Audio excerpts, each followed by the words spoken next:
The smoke was the first thing Roan noticed, not the distress signal, not the coordinates on his scanner. The smoke, thick and white against the green canopy of Calran IV's jungle moon, curling upward like something asking for help. He pushed through the undergrowth ahead of the others. Behind him, Lieutenant Dara Osai kept her hand near her sidearm. She always did on new moons. Roan had stopped carrying one 3 postings ago. The ship had come down hard. It sat split open between 2 giant trees, its hull dark and unfamiliar. Not human design, not any design Roan recognized from his field logs. The metal was the color of deep water, and it was still warm when he pressed his palm against it. "Survey team, hold position," Dara said into the comm. "Calloway, don't go in there alone." Roan was already inside. The interior was dark and smelled of burned wire and something else, something biological and sweet, like a greenhouse after heavy rain. He moved his light slowly. There were bodies, 4 of them, tall, scaled, reptilian. He had never seen this species before. They were large, with wide chest plates and long necks, and they had died at their posts, still strapped in, still facing the front. They had been protecting something. He found it in the back of the ship, in a hollow that had been padded with woven material and heat-keeping foil. A single egg, cracked down the middle, still rocking slightly, and beside it, pressed against the broken shell, something small and wet and very much alive. It was no bigger than a house cat. Its scales were pale gold, almost white under his light, and its wing membranes folded flat against its back with a deep, soft blue of a sky just before full dark. It had 4 legs and a long neck and eyes that had not fully opened yet. It was shaking. Roan crouched down. He did not reach for it immediately. He just watched. The creature let out a sound, not a roar, not a hiss, something thinner, a cry, high and desperate and exhausted, the kind of sound that did not need translation. Dara stepped in behind him. "Calloway, we need to call this in. We don't know what species this is or if it's..." "It's cold," Roan said. "That is not a reason to." "He picked it up." Dara made a noise of pure frustration. Roan ignored it. The creature thrashed once, briefly, its tiny claws catching his sleeve, and then, as Roan instinctively pulled it against his chest, one hand over its back, holding it the way he had once held a frightened research bird back on Earth, it went still. Not calm, not safe, but still. It had pressed its head directly over Roan's sternum, and its own frantic movement slowed, then stopped. Its breathing, which had been rapid and shallow, began to change. One breath, another, slower. Roan stood without moving. He understood immediately what was happening, even if he could not have explained the biology of it in that moment. The creature was listening, not to the jungle, not to Dara's clipped radio transmissions, not to the cooling metal around them. To him, to the sound inside his chest. 62 beats per minute. He had always had a low resting heart rate. His doctor had mentioned it at every checkup for 20 years as if it was something to worry about. Now, it was the only thing in the room that mattered. He stood there in the wreckage, holding a creature no one in the survey database could name, and he felt it breathe out, long and slow, against his ribs. Its eyes, not yet fully open, closed. It slept. Dara stared at him. Her mouth was open slightly. Then she closed it, crossed her arms, and said in a low and very controlled voice, "We are going to have a very long conversation about protocols." "Write me up if you want," Roan said. He did not move. He did not put the creature down. He stood in the broken ship on the wrong side of the galaxy and held something small that had been left alone in the dark. And he held it the way humans hold things, like letting go was simply not a thought that had occurred to him. By the time they reached base camp, the creature was still sleeping. Roan sat down carefully on his cot, keeping it against his chest. He looked at it for a long time in the lamplight. The gold of its scales had a faint shimmer to it, like sunlight on shallow water. Its wings, folded and small, already looked like they would one day be enormous. He reached for his field recorder with his free hand and noted the date, location, and a brief physical description. Then he paused and added, "Subject appears to respond to proximity. specifically to heartbeat, will monitor. Recommend we hold on the containment call until we know more about what this is." He looked down at the sleeping creature.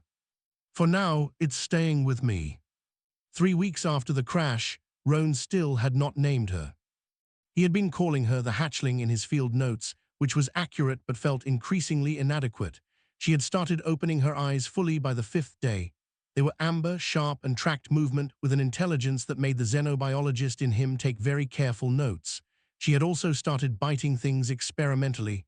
His stylus, his left boot, the edge of his data tablet, never hard, just curious. He named her Cinder on the 23rd day, because in the early morning, when the moon's sun came through the research station window at a low angle and hit her scales, the gold in them glowed exactly the way the edge of a dying fire does, bright and warm, and on the edge of something. She stopped biting his boot when he said the name to her for the first time. She looked at him, he looked at her, then she pressed her nose to his wrist and went back to sleep. He took that as acceptance. The problem was the rest of the galaxy. Word had traveled fast, the way it always did when something impossible happened in a remote survey post. Someone in the relay station had flagged the incident report. Then someone at a diplomatic monitoring bureau had cross-referenced the ship's design with alien records. Then, 14 days after Roan walked out of that wreckage holding a sleeping hatchling, the Galactic Sovereignty Council had opened a file titled DIKORYN Royal Clutch, Sole Survivor, Human Custody. The Dracorin were old, they were powerful, they were deeply, structurally formal about bloodlines and bonding, and they were, according to the emergency communique that arrived on Roan's station screen one morning while he was eating his breakfast with Cinder sitting on his knee, furious. Ambassador Sorrel Vane's message was 17 paragraphs long. It used the word unlawful 4 times. It used the phrase immediate return 9 times. Roan read it while Cinder tried to eat a corner of his toast. He replied with 2 sentences. "She is healthy and unharmed. I am happy to discuss a transition plan when one is medically appropriate." He sent it before Dara could stop him. Dara read the reply over his shoulder and put her face in both hands. What neither of them knew was that one of the junior researchers on the station, a young woman named Pell, had filmed Roan 2 nights earlier. She had not meant to cause an incident. She had simply been walking past the door to Roan's quarters and seen something that stopped her entirely. Roan, sitting on the edge of his cot in low lamplight, one hand resting lightly on Cinder's back. Cinder had been restless that night, her feeding schedule was still not fully settled, and Roan had been counting out loud, quietly, in time with his own heartbeat. 1, 2, 3, 4. Not a song, not a lullaby, just numbers, slow and steady, because the rhythm was what mattered, not the content. Cinder's eyes had closed somewhere around 11. Pell had filmed about 40 seconds of it. She had sent it to a friend off-moon with the message, "You have to see this." Her friend sent it to 3 people. Those 3 sent it to 30. In 6 days, it had been viewed across 9 different galactic relay networks, translated into 14 languages, and placed at the top of every major news index in the sovereignty's reach. The caption that spread most widely in roughly translated common tongue was, "A human counting to make the dragons sleep." The responses were varied. Several species found it baffling. The Orvathi, a species that communicated entirely through color patterns, reportedly changed to a uniform pale gray when they watched it, which their sociologists later explained was the color of encountering something your categories cannot hold. The Kesali, an insect species with a strictly collective social structure, issued a formal statement saying that a solo creature voluntarily providing biological rhythm to an unrelated infant was deeply irregular and somewhat alarming. 3 different philosophical journals published opinion pieces within the week. 2 were confused, 1 was quietly moved. Ambassador Sorrel Vane, watching the video from her office aboard the council station, did not issue a statement.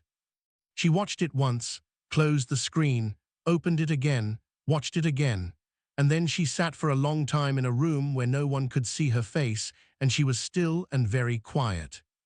Roan found out about the video from Dara, who found out from the base commander, who had been contacted by 3 journalists and a documentary production office within the same hour.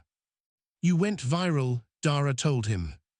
Roan was in the middle of cleaning Cinder's wing membranes with a soft cloth and a saline solution because they had picked up dust from her digging earlier.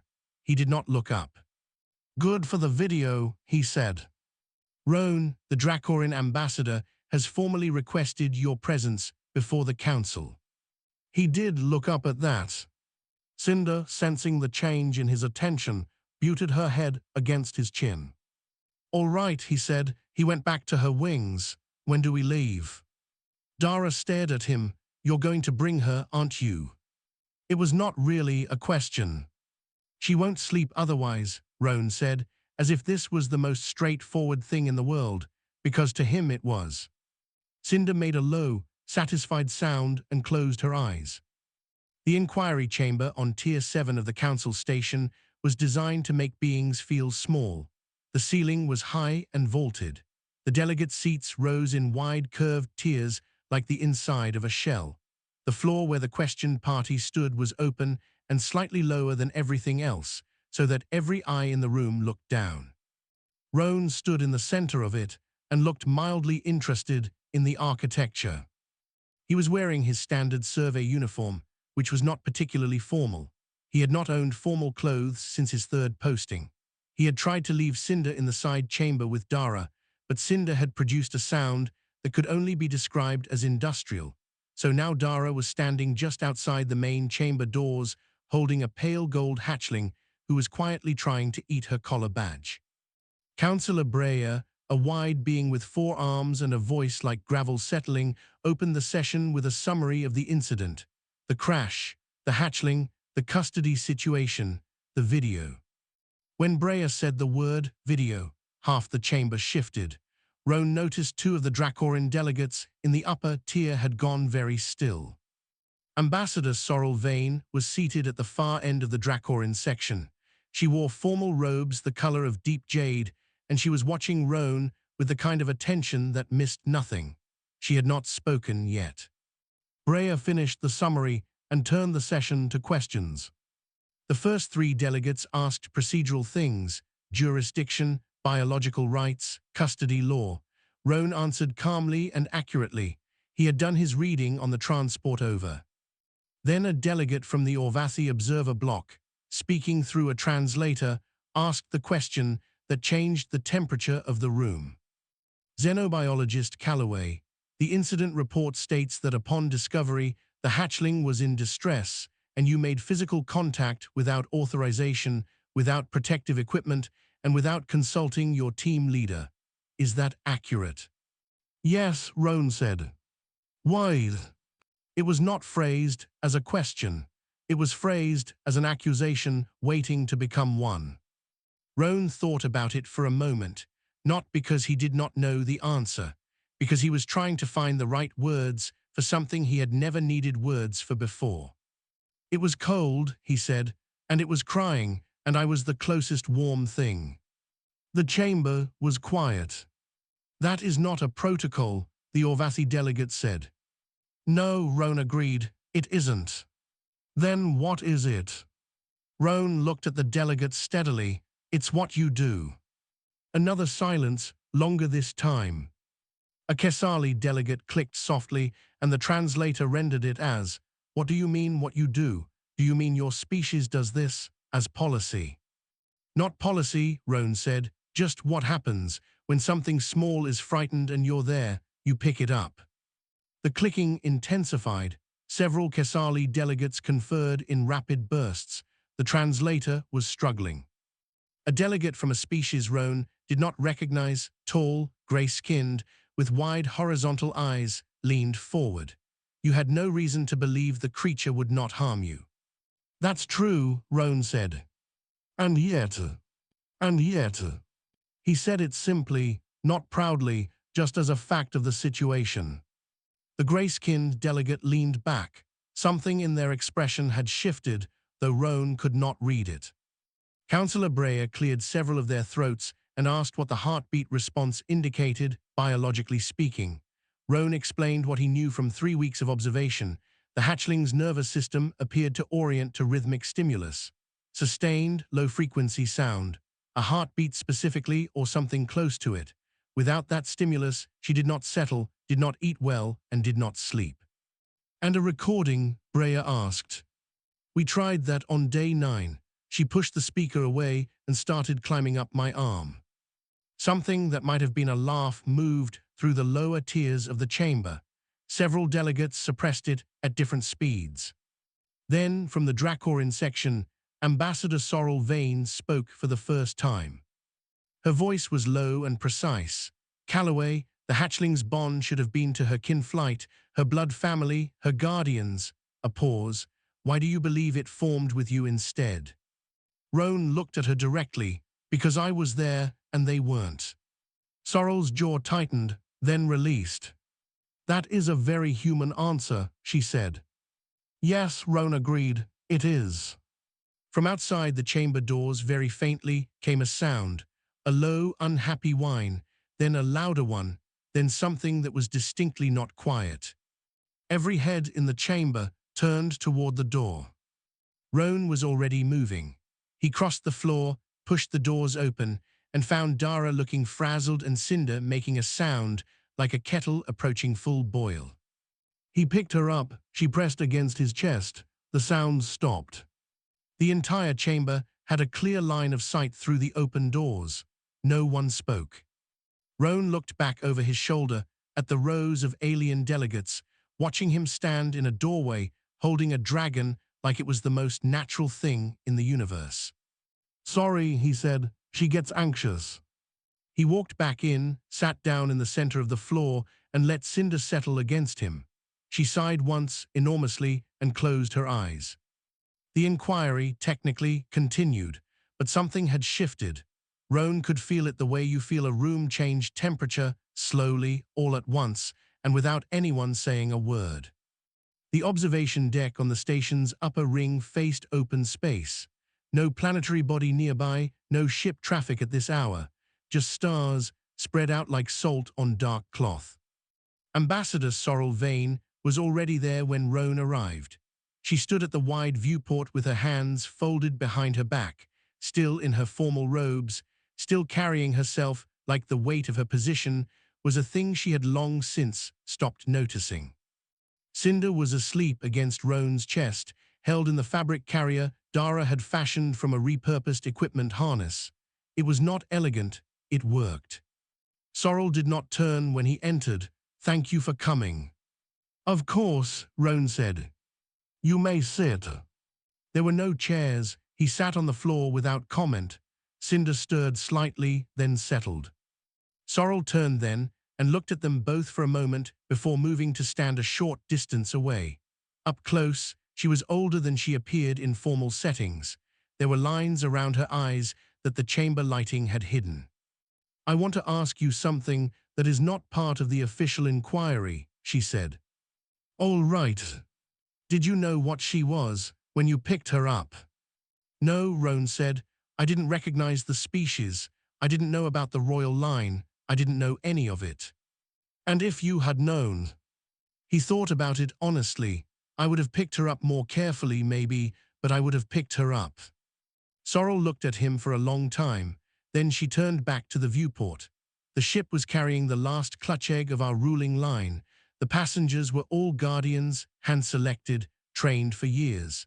Their only purpose on that voyage was to bring the egg safely to the outer colony. She paused. They all died. I know, Roan said quietly. I saw them. They did not fail from lack of dedication. The accident was not preventable. She said it like something she had been saying to herself many times over the past weeks. But the result is the same. The egg cracked. The hatchling survived. And she is with you. She said the last 2 words without hostility.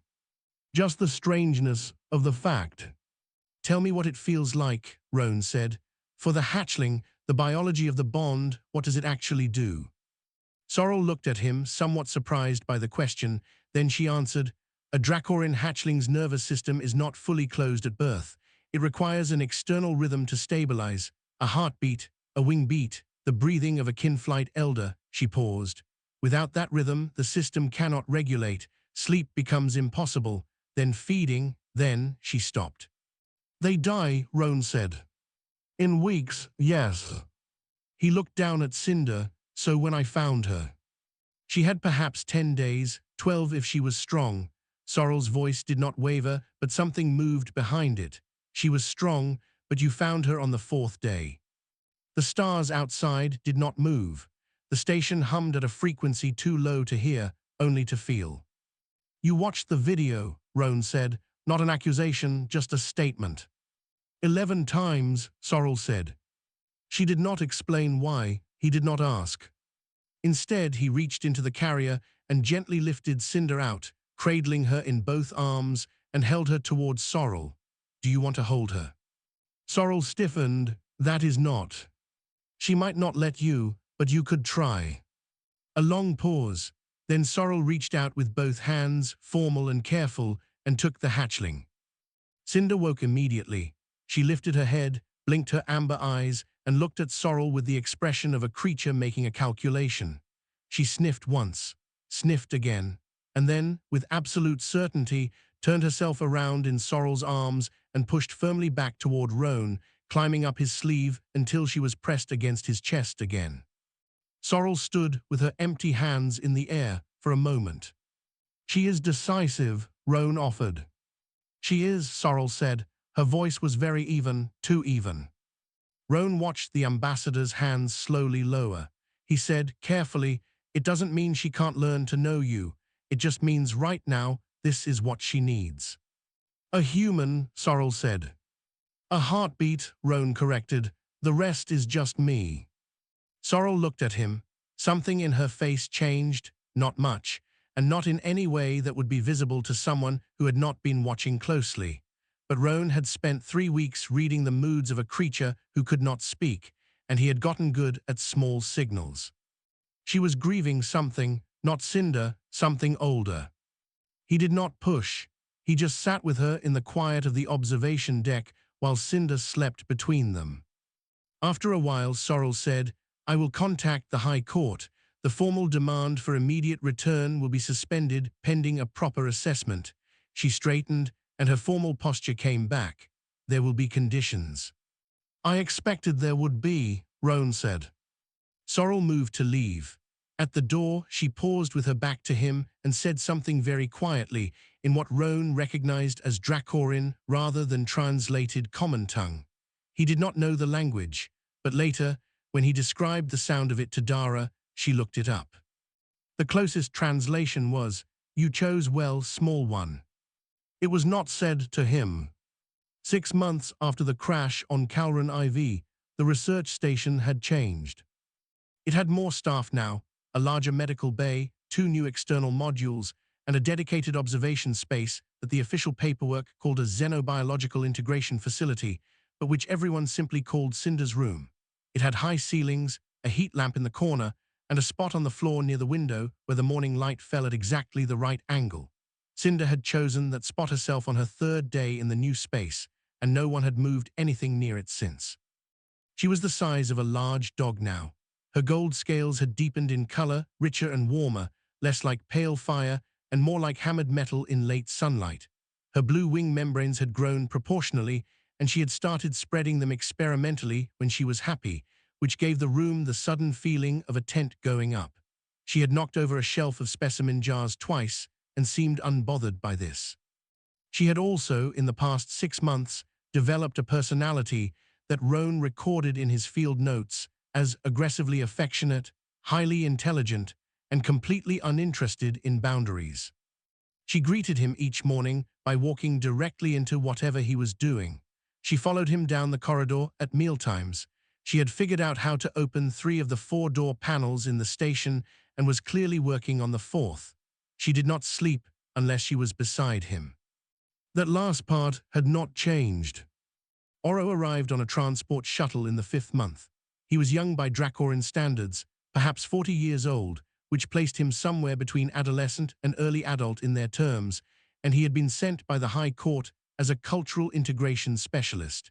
His job was to begin introducing Cinder to her heritage, her language, her history, to give her the Dracorin half of herself without taking the other half away. He was also, visibly, very uncertain about humans. He stood in the doorway of the integration room on his first day, holding a formal data case and staring at Cinder, who was sitting in the window light with her wings half spread, watching him the way she watched everything new, with her head tilted and her amber eyes wide open. "She is larger than the reports indicated," Oro said.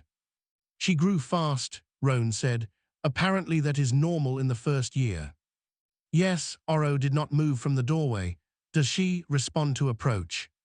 "Depends on the approach. Come in slowly, let her sniff you, don't make sudden movements and don't reach for her neck. She doesn't like that." Oro came in slowly. Cinder watched him all the way across the room.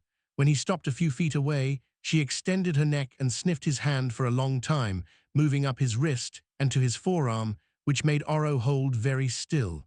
Then she snorted, a short, decisive sound, and went back to looking out the window. "She accepted you," Roan said. "She just doesn't find you interesting yet."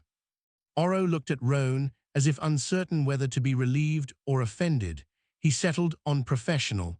"I will begin the language sessions tomorrow. Dracorin vocalizations first, then cultural context." The language sessions went well. Cinder was quick. By the third week, she was producing recognizable Dracorin sounds, low hums, a series of clicks that Oro explained were a form of greeting, a drawn-out tone that meant, roughly, "I am here and well."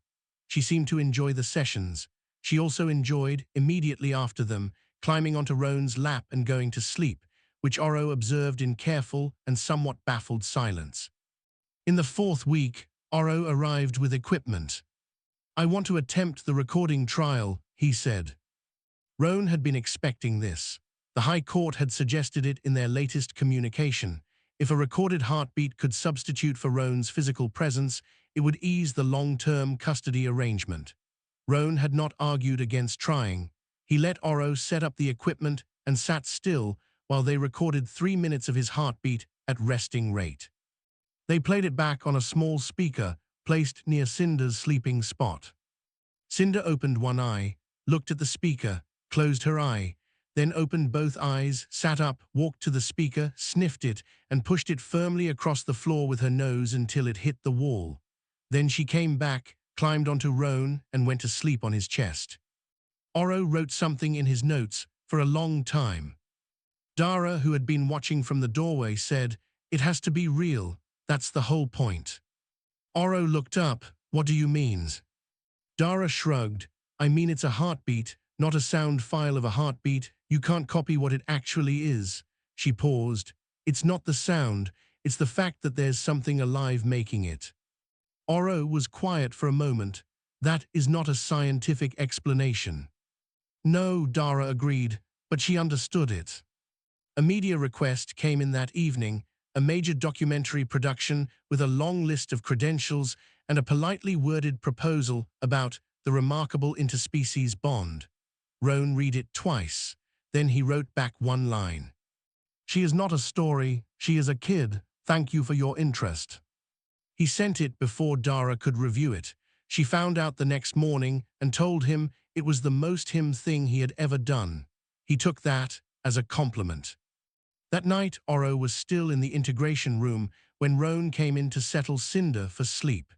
The young Dracorin sat in the corner with his data case open, writing notes by the light of the heat lamp. Cinder lay down beside Roan and sighed the great low sigh she did when she was truly comfortable, a sound like distant thunder deciding not to go anywhere. Roan counted softly, as he always did. Oro sat quietly in the corner and did not leave. After a while, Roan noticed that Oro had leaned, almost imperceptibly, in the direction of the sound. He did not mention it.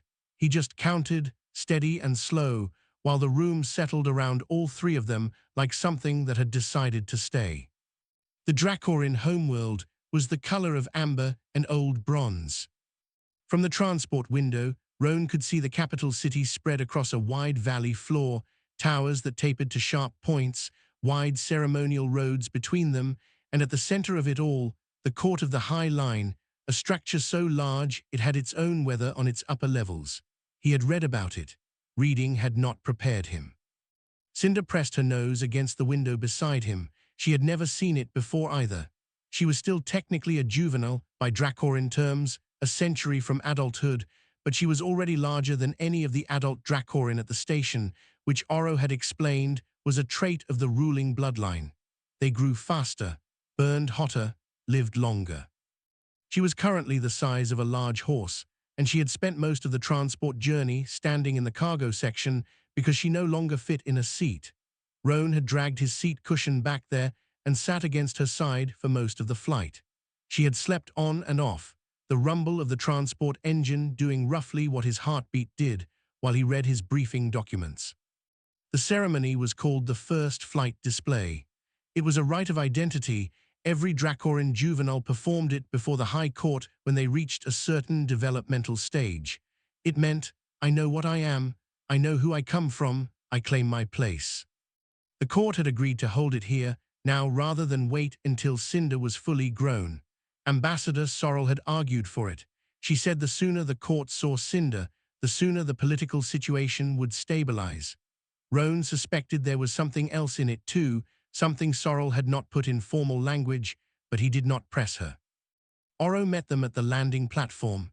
He was wearing formal dress, dark and layered, with the marks of his kinflight embroidered at the collar.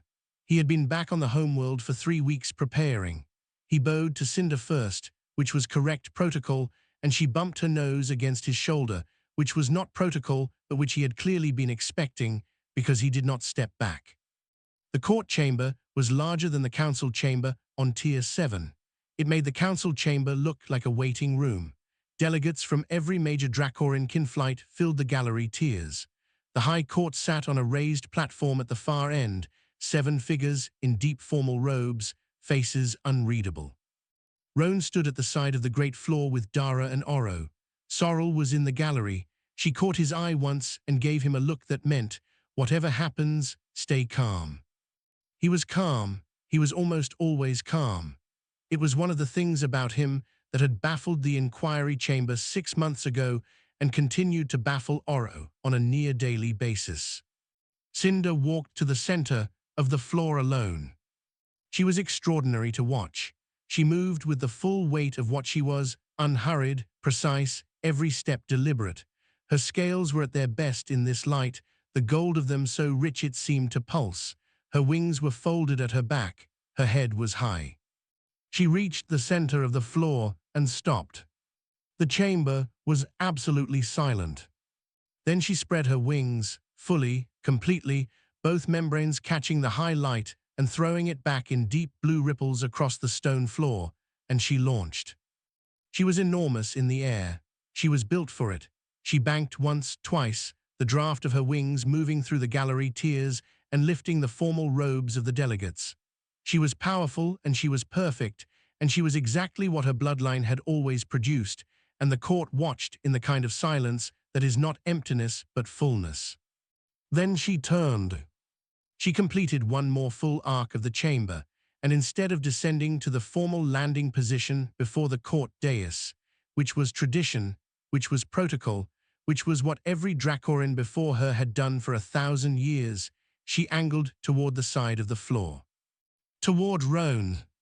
She landed with a controlled force that shook the floor beneath his boots, folded her wings, pressed her head against his chest, and closed her eyes. The chamber erupted. Not in anger, in something louder and more complicated than anger. Delegates were on their feet. The High Court leaned forward as one. Voices in 3 languages crossed the air. Roan stood completely still, one hand resting on the side of Cinder's jaw, and let her listen. 62 beats per minute. From the gallery, a single sound cut through the noise. A slow, deliberate clap. 1 beat, 2. Ambassador Sorrel Vane, standing in the 4th tier, her formal robes perfectly arranged, clapping with the steady rhythm of someone making a point. Oro joined her, then a delegate 2 rose up, then another, then the gallery section by section, the way a wave moves, until the sound filled the chamber in a long, rolling beat that was not applause so much as recognition, the sound of a room catching up to something that had already happened. The High Court was still. Then the eldest, a figure Roan did not know, raised one hand. The chamber went quiet. The hatchling has made her identity known, the elder said, in slow and formal tones. She has told us what she is. She has told us who she stands with. A pause. This court will honor it. The title they gave Roan that day had never been given to an alien before. Kin Warden. It had no perfect translation. The closest was something like the one who held the rhythm when the kin flight could not. There was no precedent for it. They made one. That night, in the guest chambers deep in the court complex, Cinder lay beside Roan on the wide stone floor, her wings folded, her great gold side rising and falling. He put his hand on her scales. They were warm, always, from the inside. He counted, softly, the way he always had. 1, 2, 3. Cinder's eyes, which had been half open and watching him, slowly closed. Somewhere in the Galactic Sovereignty Council archive, buried in the footnotes of the Calran IV incident report, a Dracoran archivist had added one annotation after the ceremony. Humans do not abandon the frightened thing. We do not know why. We are beginning to think it does not matter why. It matters that they don't. Roan did not know about the annotation. He was not thinking about archives or councils or precedents or history. He was counting. 4, 5, 6. And Cinder slept.